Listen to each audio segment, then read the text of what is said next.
Griffin the Griffin by BlackWing. Chapter 90. Morals. Gilda's point of view. So, here we are. Clay Pallor. They've got those ballistas too, and we know there's a captive dragon. Okay, just think like Griff said. Think objectively. What is the goal? We need to take the Warren down, but keep them alive so we can send them to Marble Pillars. Which means we only really need to kill the Alpha, and anyone who guards him. To do that, we need to either get us in, or him out. Options: assault the fortress. They'll just lock themselves until we leave. Sneak in, it'll be guarded. And they probably have the door locked at all times unless someone is going in or out. Trick them into leaving? Not likely, since we won't be able to get that close. They know who we are. How can we get to him? Wait, something Griff said. I remember, with the princesses. Taunt them into doing something uncharacteristic. Could we somehow goad him into coming out? No wonder Griff is always talking to himself, thinking out loud. All this thinking makes my head hurt. And now I'm doing it too. Let's see what else his journal has. Reading through a couple chapters, I didn't learn too much. Just recounting how we trained, united the tribes, how the Forma Versa spell worked on the hidden cats, all the way up to when we got to Port Redstone. There wasn't much in there, other than one entry that caught my eye. Entry 22. Not much more I can figure out about magic without more reference material. As far as I can tell, each word has multiple meanings, and each meaning has multiple sub-meanings, which means different uses. The Protect spell can be used as a hardened skin, as more of a low energy endurance against light attacks, like a needle storm or light flames, which will last indefinitely till it takes damage. A medium power block which drains energy constantly, like picking up a shield. It constantly uses stamina and then a little more when it takes a hit. Then the third type, which is an impenetrable barrier, which takes a massive amount of magic to maintain but won't degrade with minor hits, only over time, or if an attack is strong enough to shatter it. I haven't found any use of this shield, as frankly, it's much too costly on the magic reserves to set up and maintain. So unless someone points a dozen or so cannons at me, I won't be using it. Finally, there's what I like to call cushion spells, that rather than blocking an attack, merely lessen the effects. I equate it to being a massive wall of pillows. Not so good for attacks, wonderful for falls.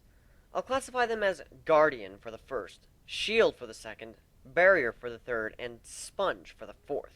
There's no difference in the pronunciation, but the magic required varies per spell, with Sponge actually costing the least, as it doesn't protect entirely, only dampening blows. That's pretty much it.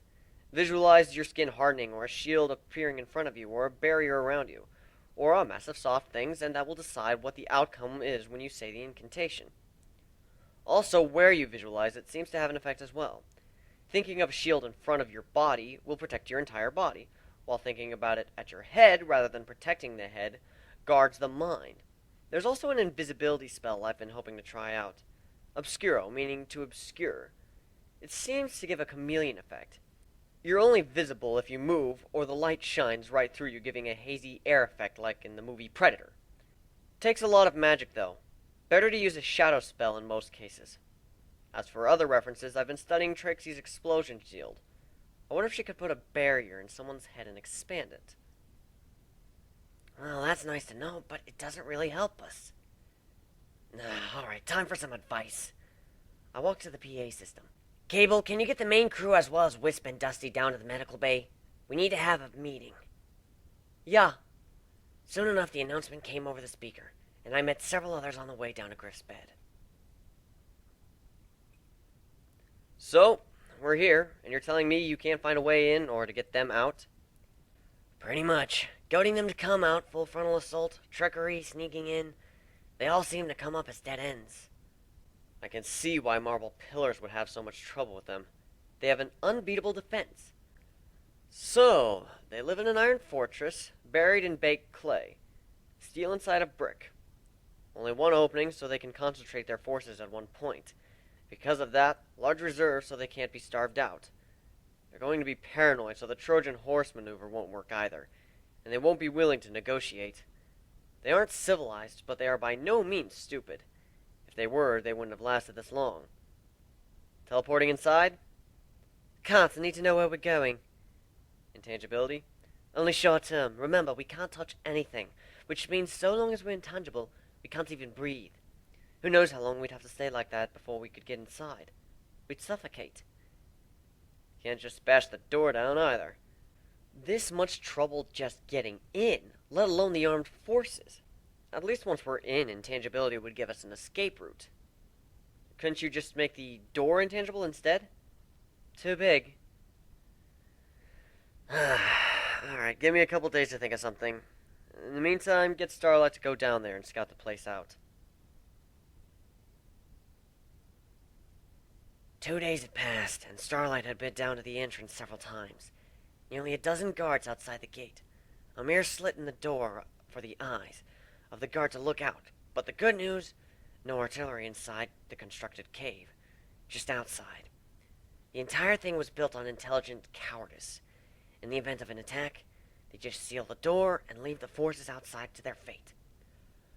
All in all, a completely solid defense. The only way to open the door was to have someone on the inside open it. Given this information and another day to think, Griff finally came to a conclusion. Fuck, I got nothing. Looks like I gotta reach in my bag of tricks. Bag of tricks? Steelhorn looked at him incredulously. It's my name for things that I've developed that are a secret. So secret, I can't even put them in my journal because I intend to take them to my grave. Things that, if they were misused or the secret got out, it would certainly do more harm than good, and could possibly rain destruction over the entire world. Everyone but Trixie and Gilda leave, please. They did as he asked, and once they were gone, he set an Umbra spell over the door so that nobody could hear. Of course, there were still a couple other patients, but I felt like he had a plan for them, too. Griff, is this the whole nuclear thing you avoided before? No, although that fits into the same category. I can't make A-bombs myself, but if that knowledge got into the hands of somebody who could figure it out... But that's beside the point. You know what we stand for, don't you? He said questioningly. Freedom, right to life, and happiness. Trixie recited as if it was from a school book. Right. We fight slavery, save the lives of the innocent, and try to improve the world. These fundamental goals, these tenets, are everything we stand for in the world. In order to conquer Clay Pallor, we're going to have to break them. What I'm about to teach you goes against everything we believe in, and you must both swear to never, ever use this knowledge again unless all three of us agree upon it, and never share this knowledge with anyone unless we agree upon that as well.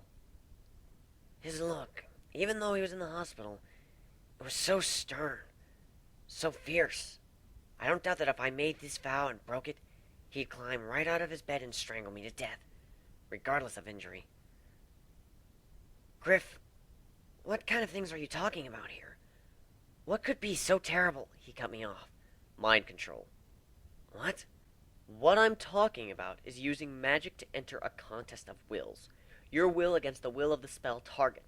This spell basically pits the caster and their target's determination against one another, as you try to break each other's spirit in a kind of mindscape.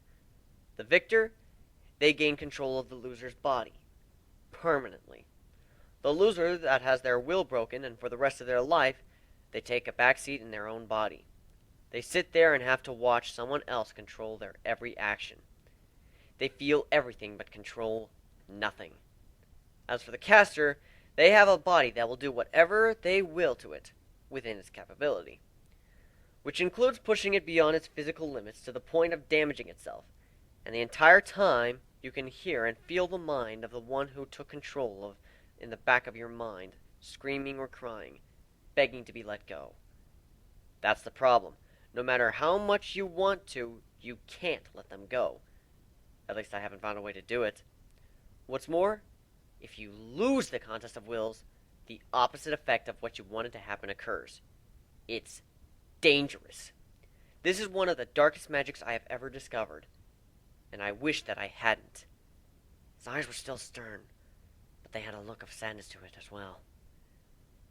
Griff, this spell, it violates the right to freedom.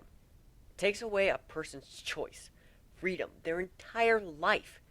And for the rest of it, you have a puppet you have to take care of. Look at my bedside table. You see that ant? I turned around and there it was. An ant. A simple ant just standing there, not moving at all. Don't tell me you... I found it the other day. I tested on it. Watch it closely. We both leaned down so we could see it clearly. It turned to look at us, then with its mandibles, ripped off its own leg. Then another, and another, and another. Finally it grabbed its abdomen, ripped it off, and then laid down and died. Did you just... It isn't sentient. It doesn't have a mind, but it can feel pain. Just now, it was screaming in the back of my head in pain and fear. And then it died.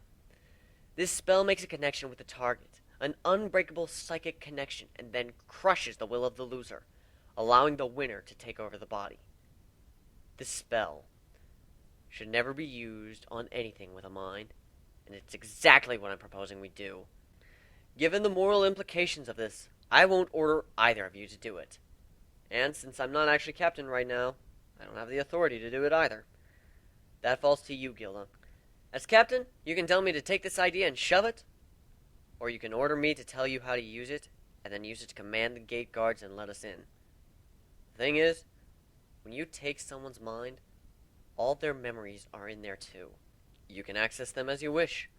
They're put in a cage in your mind and are completely helpless. And again, a warning to you. If you lose the Battle of Wills, that's it. Unless the one who beat you dies, you're done. Either way, if you use it, you'll never be the same. The decision falls to you. He looked at me sincerely. He was really going to make me make this kind of decision. But wait, there's something that doesn't explain. Then why am I here? Trixie vocalized my thoughts perfectly. Simple. Because if Gilda decides we're doing this, she isn't going to be the one learning the spell. You are. What? Power corrupts, and absolute power corrupts absolutely. Among our group, we are the three with the strongest wills. Gilda's and mine are stronger than yours, Trixie, no offense. So if you go bonkers with the power to enslave the mind, not saying it'll happen, but there's no guarantee it won't, we'd be the only ones to stop you. If it's Gilda, she might be able to overpower me. I understand. Griff, you're honestly telling me to order Trixie to risk her very mind? No. You're the captain. It's your call. I can do it. After all, who has the biggest ego in all of Equestria? The great and powerful Trixie! She mocked herself. Trixie, this is serious. If what he says is true, you could wind up a mind slave for the rest of your life. I don't really care if we use it on the dog, since we're killing them anyways. But it's dangerous for us to be using it. I don't know if I can put you at risk like that. Well, we have plenty of time. We're not going anywhere, so think about it. Okay, so mind control the dog, then make him open the door, then kill him. I mean, we're gonna kill him anyway. And it's better than being a mind slave. But from what Griff said, hearing them screaming bloody murder inside your head, and then having all their memories and access too, you might not want to kill them. They have a family too. Would any of us be able to live with the guilt? Killing someone after seeing their entire life? I suppose we could just stay out of the memories, but still. It's binding someone to yourself and then offing them. As for Trixie, no, I trust her. She wouldn't turn on us unless she went crazy from having someone else inside her head. As for being able to crush their will, she seems confident, but can she really do it? She's so different from the weak pony she once was. And it's not an alpha, it's just a guard. They're weak-willed by definition. That's why they let the alpha rule them with an iron fist. No, it will work. I've made my decision. The next day I called Trixie back down to the medical ward. Griff was laying there expectantly. Captain? Let's fucking do it, Griffin. As captain of the ship, I order you to teach Trixie the mind control spell. Upon learning it, Trixie, you will make the guards of Clay Pallor your mind slaves so we can break in and kill the Alpha. after which we will kill the mind slaves as well as put them out of their misery. We're doing this only to get in. Nobody, not even slavers, deserves to live like that. Aye, aye. To prepare adequately, give us a day. Formal verses. He changed back into a human. As for why, probably so he could move around more easily. Let's go to the training room. Clear it out in order that we are not to be disturbed for the next 12 hours. There's much more to this spell than just knowing the words. He placed his hand on Trixie's back so she could guide him there. I hope Griffin and Trixie know what they're getting into.